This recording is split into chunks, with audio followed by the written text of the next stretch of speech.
Hi, welcome to Windy City Wing Chun Gung Fu Federation show. My name is Sifu Ed Cruz. I'm joined today by Sifu Ken Weingart and also one of our students, April Welch. Windy City Wing Chun started about 3 years ago, in early 2000. We are located in two places. Our main location is at Southport in Irving Park, and we also teach an intro class at DePaul at the fall and spring semester. You can find out more information about Windy City at windycitywingchun.com. 4, 3. My background in martial arts started at an early age, when I was 9 years old. My dad actually got me started and brought me to the local YMCA for Taekwondo classes. For the last about 10 or 11 years, I actually did Taekwondo. But eventually I found that Taekwondo didn't answer the questions that I wanted answered. And basically I found Wing Chun through some luck. So in '91 I started training in Wing Chun. You could say that whatever I was doing, you could call it Wing Chun, but it really wasn't Wing Chun until 1996 when I met my Sifu, Master Augustine Fong. Now you may be asking, what is Wing Chun? How is Wing Chun different from the other hundreds of martial arts out there? Well, Wing Chun is a Chinese martial art, and unlike other martial arts who have been around for 1,000 years or so, Wing Chun isn't that old. Wing Chun is about maybe only 300 years old. How did Wing Chun become famous? Everyone knows that, and it's because of Bruce Lee. Bruce Lee started his training in Wing Chun, and because of the movies and so forth, everyone became popularized with Wing Chun. So what I want to first do is give you an idea of what makes Wing Chun so unique, so different from other martial arts. And if you base it on what we decide as far as how Wing Chun becomes strong, is because of the explosive power of Wing Chun, our structure, we base things on structure, and we base things on sensitivity and feeling. We'll start demoing that first with the stance. The Wing Chun stance. Hello, my name is Sifu Ken Weingart. This is one of my students, April, and today we're going to talk about the Wing Chun stance. So April, would you please open up to the stance?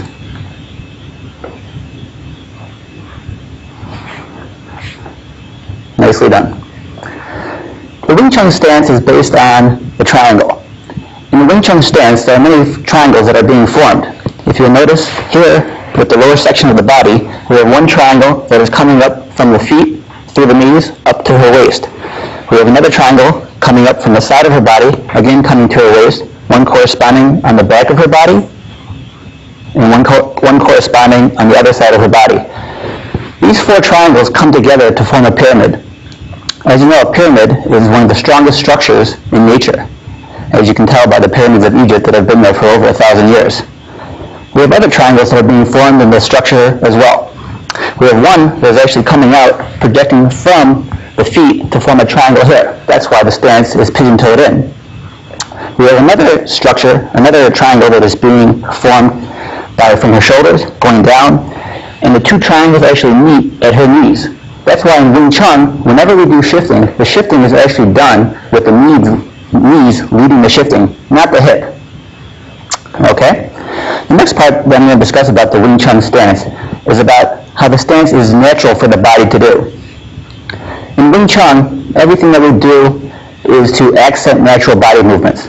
In our stance, the Wing Chun stance is 50-50, meaning that we have 50% of our weight on one leg, 50% of our weight on the other leg. Other martial arts, and sometimes even other Wing Chun lines, will do what's called a 70-30 stance, or even a 100-0 stance, meaning that they have 100% or 70% of their body on one leg, and the other percent on the other leg.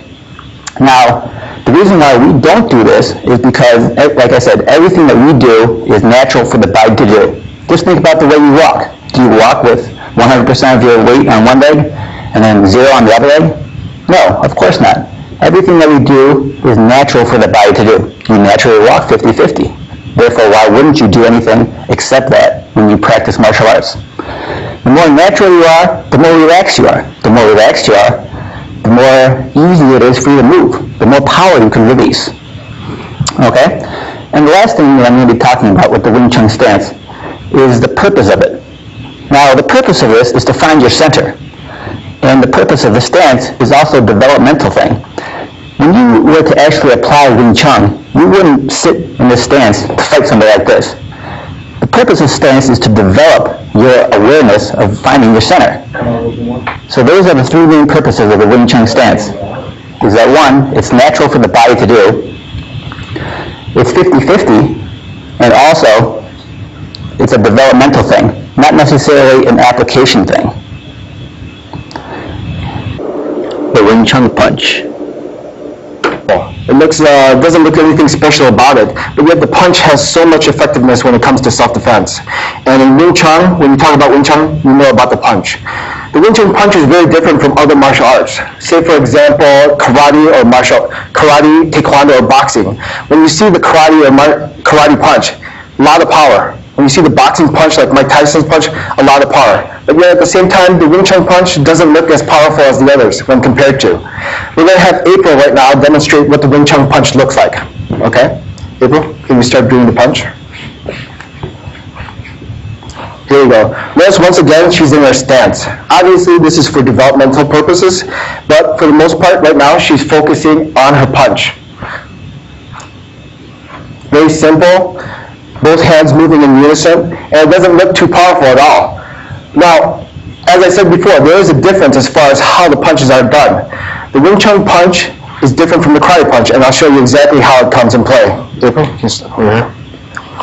April's going to do and demonstrate how structure plays into the role of the Wing Chun punch. She's going to hold her fist out like it's like a karate punch. Use this hand. Okay. Notice what happens when the impact hits her fist like a karate punch here. From here. See how it sends it back? Looks strong, but yet notice the force goes back here upon impact. Now the Wing Chun punch is structurally designed. How so? Notice here the elbow is supporting her fist. At the same time, the fist is held at an angle in this manner. So at the point when the impact hits her fist, it stops right there. That means when you do the punch, the Wing Chun punch follows through, penetrates and does damage to the opponent. The karate punch is more of an external hit. That means if I hit April in the face, boom, yeah, there's damage, but it'll be on the outer surface of her face. But when I punch April, boom, and Wing Chun punch, it's an internal punch. I mean, you got scrambled eggs for her brain after it hits. This appears to be a simple drill of punching and blocking, but in Wing Chun, drills are designed to develop a particular skill.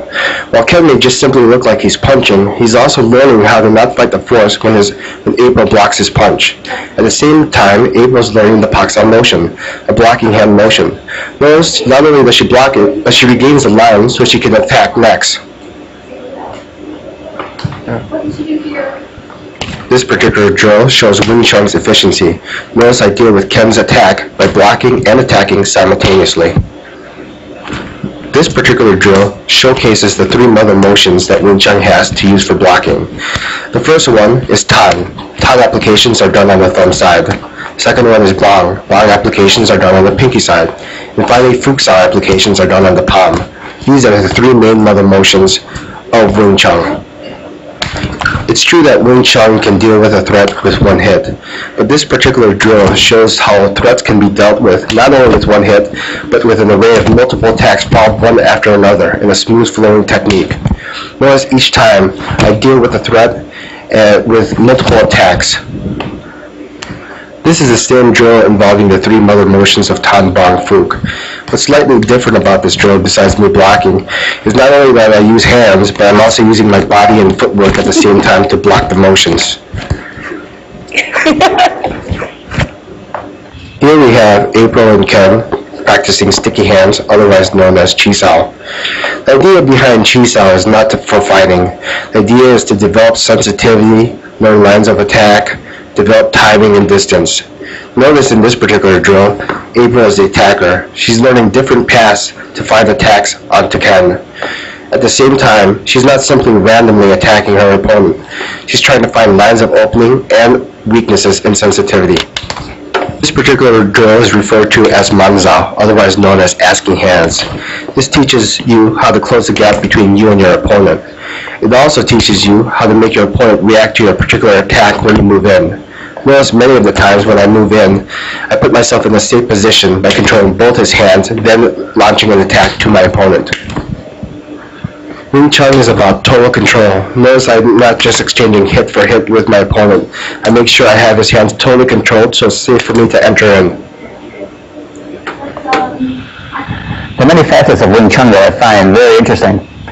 I got interested in Wing Chun not only because of self-defense. I was interested in going into law enforcement at the time, and I thought it might be a good way to learn to defend myself. Not only is Wing Chun a very direct form of martial arts, but it teaches you the direct ways to deal with situations in life. Wing Chun teaches you that skill of self-defense, not just how to physically overcome somebody, but physically, mentally, spiritually overwhelm your opponent. And it's all three things that I find very fascinating about Wing Chun. Okay.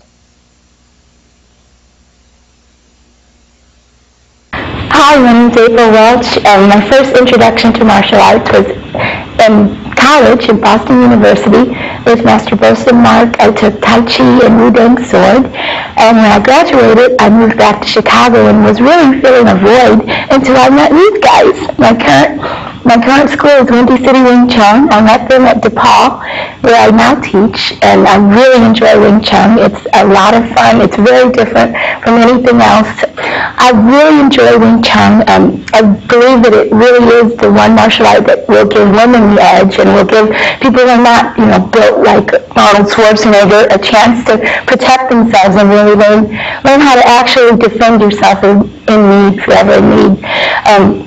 I plan to keep studying it for the rest of my life, and hopefully one day I'll be able to teach. Silim Tao.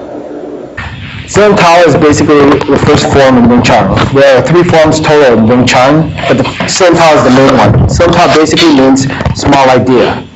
A lot of people look frown down on forms nowadays because they're like, what's the purpose of the form? But think of it. The first form serves a purpose as a textbook.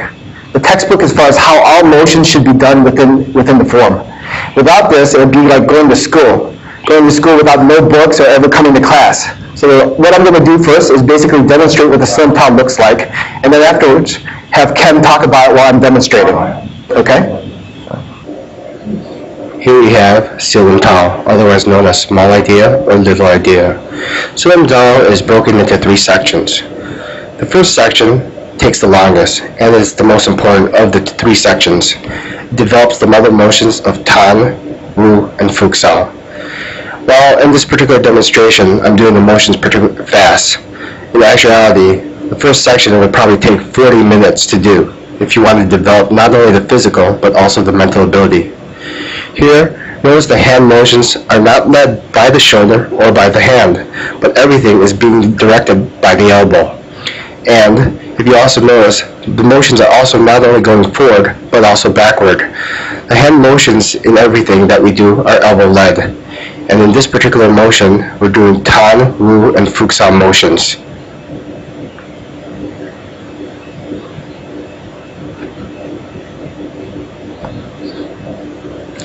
Here is the beginning of the second section. One thing that you'll notice in the second section is the double punch. This is unique to Sifu Fang's line only. The second and third section play a different role as opposed to the first section, which is done slow. The second and third section are done at full power and full speed. And the main idea behind that is to be able to maintain the relaxation throughout the entire form. The vast majority of Wing Chun hand motions are found within the Silim Tao form. That's why Wing Chun and Silim Tao form plays such an important role in the development of the student. That's the first form. What you notice is the form is stationary, unlike other martial arts form where it moves a lot. But the Wing Chun form, we're stationary and just working on hand motions in the beginning. In actuality, I did the form pretty fast. If you were to do the form exactly how it should be done, we'd be here for about 45 minutes. 1-inch punch. Like we talked about before, Wing Chun punch is different from other martial arts punch. The idea behind it is explosive power. Unlike other punches, you see when they punch, they tense up in the end. In other words, you see like, they punch really hard. The Wing Chun punch is all about relaxing. In other words, you be as relaxed as possible, and even upon the impact, you're even relaxed. Now people say, why is that? Why would you be relaxed? Well, think of it this way. When you tense up, that would be like me. If I'm driving a car, and I'm about to hit somebody, just before I hit somebody, I tense up and hit the brakes. Right? That's what it is if you punch and use your muscle at the end. But how about if we do a Wing Chun punch? If I'm going to run somebody over, I'm going to keep accelerating at the point of contact when I hit them. They have a phone book, okay? Demonstrations, this didn't phone book. Okay, in demonstrations you see in karate, they hold boards up. It's like impressive. You give them about 3 minutes and you start breathing hard. And then they finally punch. But Wing Chun, we just have to relax. So for example, if you see a karate punch, this is a karate punch, like that. But the Wing Chun is explosive. You don't see me, I don't have to crank the body to generate the power. It's all about relaxing. So here, from a short distance, I'll show it to you. Here. See that? That's the exploding power of Wing Chun. Because of my relaxation, I can explode the power from a short distance. I don't have to crank back like this to generate the power. So one more time, I'll show it to you. Just simply relaxing and a little turn from here. Okay? That's the Wing Chun punch. It's basically famous for being known as having the 1-inch punch. Efficiency and the centerline theory. How exactly is Wing Chun an efficient martial art? Wing Chun is efficient because it has a centerline theory. The centerline theory basically says one thing. The quickest path between two objects is a straight line. And I'll show you exactly how that plays an important role when it comes to fighting. If you will. Let's take, for example, kicks. A lot of people like to deal with kicks, and I'll show you exactly how Wing Chun deals with kicks compared to other arts. Say, for example, he's in a taekwondo stance, and he's going to do a roundhouse kick. The most common reaction for people to do when he does a roundhouse kick is what? Step back. Right? You ever see that? No matter all styles you see, they basically, the threat comes in, and we step back, and then we come back in. The Wing Chun's efficient. If you look at it, if when Ken does his kick, where's the danger? The danger is right here at the end of his foot. So why would you step back? Wing Chun's efficient. We step in where it's safe. That's what makes it different. Wing Chun has the guts. So for example, unlike other styles where you move back, Wing Chun's simple. Instead of blocking, boom, I just come in. Right? Let's look at another idea, like a punch. For example, Ken does a regular straight line punch into me. Boom, right? He does a straight line punch. A lot of times, what do you see other martial artists do first? I block, and then I attack back. Okay? Which is okay. But in real fight situations, the center line theory works. This is how the center line theory basically works. When he does a punch, why block when I can block his question with my answer right away? See that? Either side. He comes in like this. I don't have to block first. I block with a punch. Deal with his attack with my attack. Okay? Thanks, Sam. Sifu Red summary. Okay, we're going to finish off and summarize exactly what we talked about. In the end, what did I talk about? As far as the punch is really the number one important thing in Wing Chun. It basically has everything it encompasses about Wing Chun. Being able to relax, basing its power on structure and relaxation. Also, what else do we notice? Wing Chun is an efficient art. It does not goof off. It deals with the job as quickly as possible, and it doesn't. And you notice Wing Chun doesn't look fancy. It's very direct, and it gets the job done. Thanks again for joining us for this brief segment of Wing Chun. We have 2 more segments coming up, and we hope you join us for us. It's more advanced techniques, and you'll really see the beauty of Wing Chun from that. Upcoming, Part 2, Wing Chun self-defense.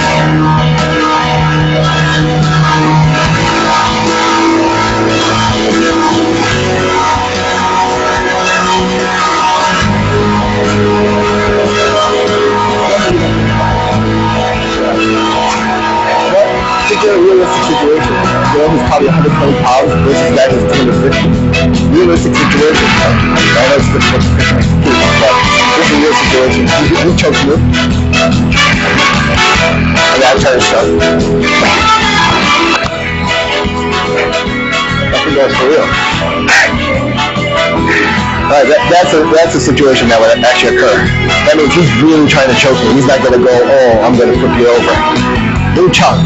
How again do we deal with it? Wing Chun without fighting the force. So here, let's go step by step in exactly how we can get out of it. Alright. Here Ken grabs me. This is a threat right now. And so real thing is try to stay relaxed, which is obviously hard to do when you're like in shock. But here my hand. These hands are free to do something to him. So first here I'm basically going to what? Protect my neck from being choked first. Right? Protect my neck from here. But this hand is free. So Wing Chun this, I would basically hit, right? You pull. Right? Common other way. If worst case scenario, you can't get away with that. Let's say he chokes me again also like this. I'm here. And my hand, for some reason, I can't reach him. You can also bite him too. Wing Chun, there isn't rules. He's